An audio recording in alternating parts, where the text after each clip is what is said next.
Apple TV provided the first 8 minutes of the new season of Severance. So I've decided to go over it because I thought it would be fun and some theories that I have and things that I think might be relevant moving forward. So this sneak peek, it's 8 minutes long. Please go watch it. It's available on Apple TV, the app there.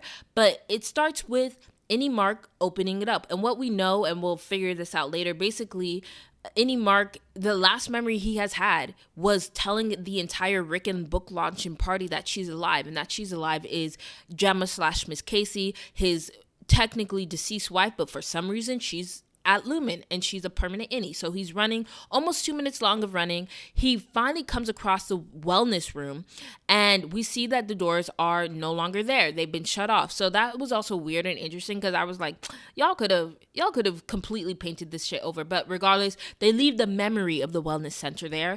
But of course, Miss Casey's not there, and so Mark's not going to be able to see her. But we also see the silhouette of a security guard peeking over. So clearly, they're keeping a close eye on Mark. Mark then runs, and apparently where he used to be the MDR team is now a new team of individuals. And so we see 3 people. The only person that speaks is Mark W., who's this older man with white hair.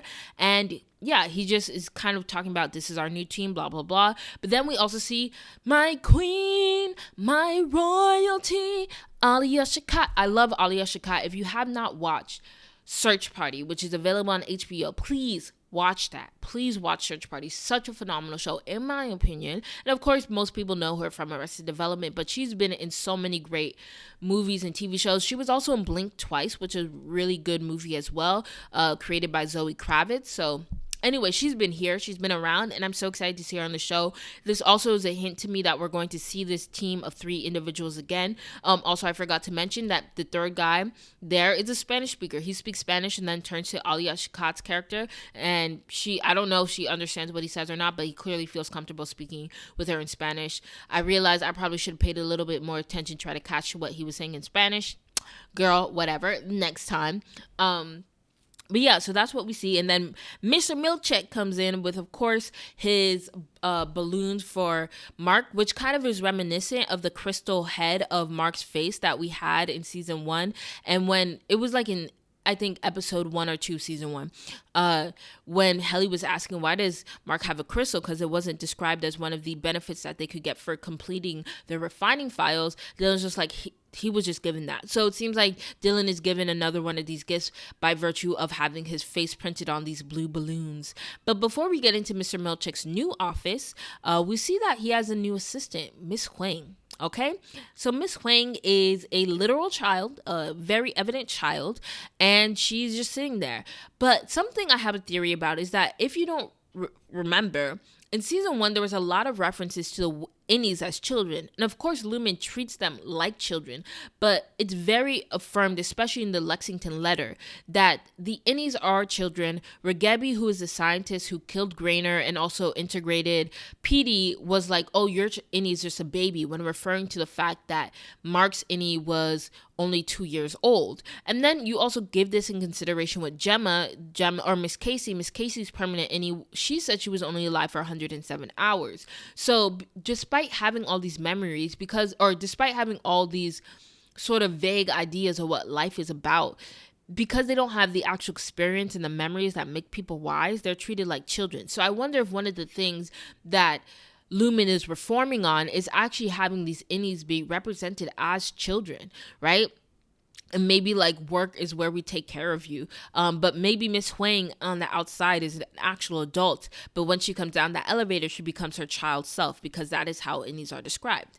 Anyway, we see Mr. Milchek. Milchek explains that Mark has not been alive for 5 months. He has not been back for 5 months. Basically, he and the rest of his team became the face of Lumen reform.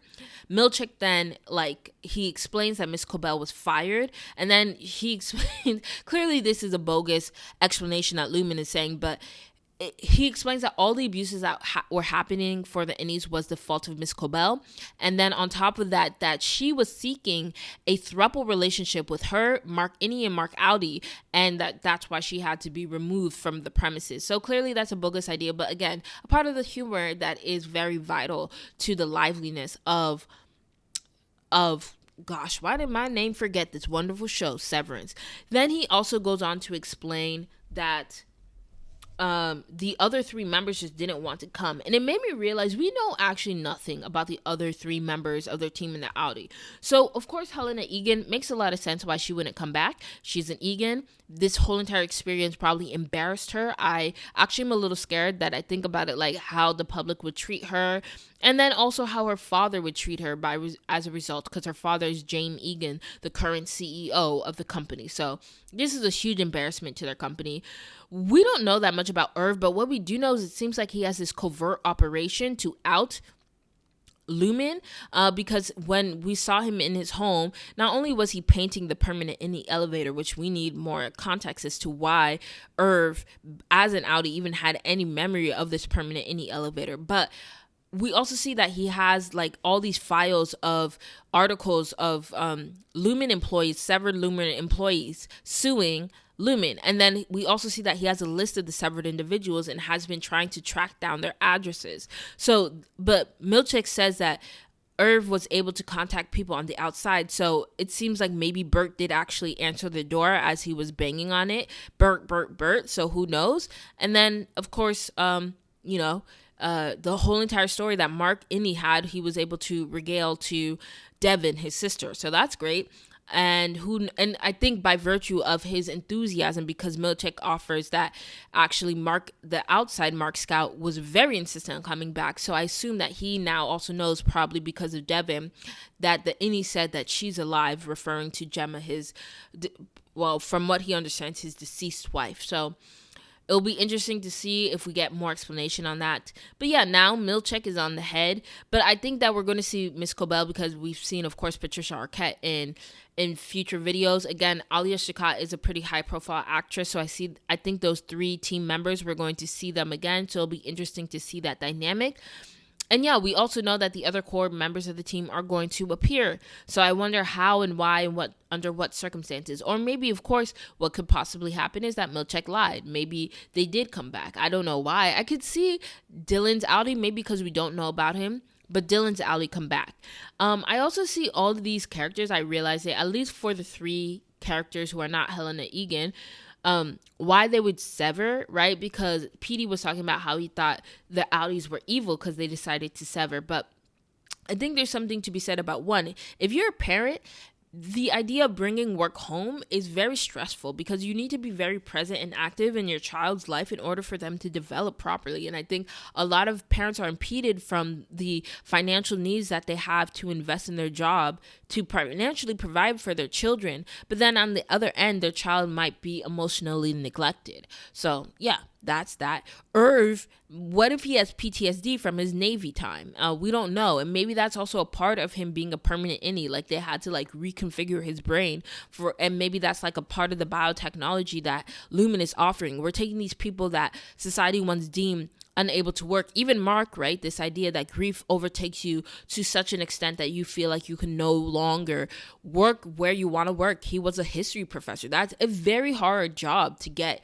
Academia is extremely ruthless. So the idea that he could no longer emotionally regulate himself to be able to work in that profession speaks volumes to his ability to be a productive citizen. So Lumen is probably selling to society writ large. We could take these people who once were perceived as being unable to really contribute to society, and we can make them productive units. So yeah, we'll see what this all means. I also saw the Lumen is listening video where Natalie PR just narrates for 45 seconds about how Lumen is changing and listening, and how the severance procedure is still something that you should think about if you're looking for a better work-life balance. But yeah, I'm super excited about the show. I believe it releases Thursday, actually, Eastern time, at 9 p.m. So let me know if that is the case. Either way, I'll be paying attention. So now let me go get ready for bed so I can wake up early tomorrow and do more research on Max Weaver. Until next time, this was Strategic Delusion. See ya.